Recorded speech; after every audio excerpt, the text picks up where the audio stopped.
Continuous ആയിട്ട് എന്നും videos ഇടണം എന്നൊക്കെ വിചാരിച്ചതായിരുന്നു, അതായത് ലോങ് വീഡിയോസ്. ബട്ട് ഞാനങ്ങനെ വിചാരിച്ചതുകൊണ്ടാണ് തോന്നുന്നു ഞാൻ കുറച്ച് ദിവസമായിട്ട് ഹോസ്പിറ്റലിലായിരുന്നു. അപ്പോൾ എനിക്ക് ഒരു വീഡിയോസ് ഒന്നും എടുക്കാൻ പറ്റാത്തൊരവസ്ഥയായിരുന്നു. പണ്ടാരോ പറഞ്ഞ പോലെ പുറമേ നിന്ന് നോക്കുമ്പോൾ അകം ചെറുതാണെങ്കിലും അകത്തുനിന്ന് നോക്കുമ്പോൾ പുറം നല്ല വിശാലമാണ്. എൻ്റെ വീട്ടിലേക്ക് വരാൻ നിൽക്കുന്ന ദിവസമായിരുന്നു കേട്ടോ ഈ വീഡിയോ എടുക്കാൻ തുടങ്ങിയത്. അതുകൊണ്ട് വന്ന പാടന്നെ ഒരു ഓവർനൈറ്റ് ഓട്സൊക്കെ ഉണ്ടാക്കി വെക്കാമെന്ന് കരുതി. എങ്ങനെ വെറൈറ്റി അല്ലേ? പണ്ടെന്നോ ഞാൻ കണ്ട സ്വപ്നത്തിൻ്റെ ബാക്കി കാണുന്ന പോലെ ഞാൻ ഒരു സ്വപ്നം കണ്ടു ഹോസ്പിറ്റലിൽ നിന്ന്.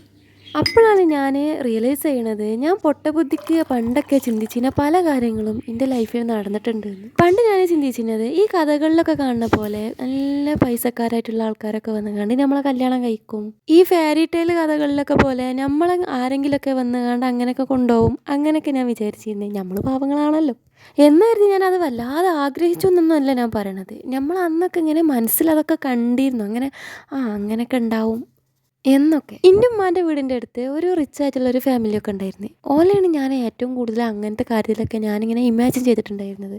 സത്യാവസ്ഥ എന്താണെന്ന് വെച്ചാൽ ഓർക്ക് ഇനിയും ശരിക്കും അറിയില്ല, എനിക്ക് ഓരും ശരിക്കും അറിയില്ല, ഞാൻ ഓരോട് സംസാരിച്ചിട്ട് പോലും ഇല്ല.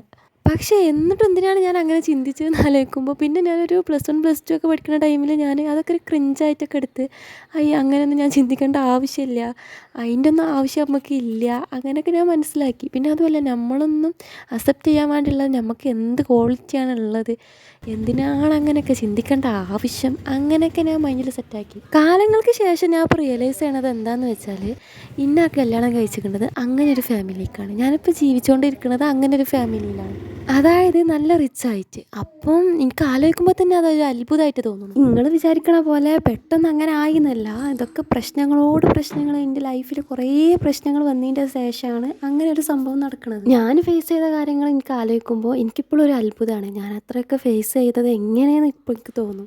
എനിവേ ഞാൻ എൻ്റെ വീഡിയോസ് ഫുള്ള് എൻ്റെ കഥ പറഞ്ഞു തീർത്തുന്നാണ് എനിക്ക് തോന്നുന്നത്. പിന്നെ ഒരു കാര്യം, 2-3 ദിവസം മുന്നേ യൂട്യൂബ് അനലൈസിസ് വന്നപ്പം അതിൽ പറയുന്നത് പാകിസ്ഥാനാണ് ഏറ്റവും കൂടുതൽ എൻ്റെ വീഡിയോസ് കാണുന്നതെന്ന്.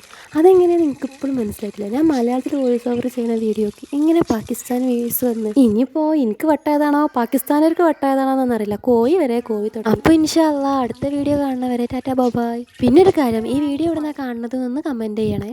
എന്നും പറയണ പോലെ സബും ലൈക്കും മറക്കരുത്.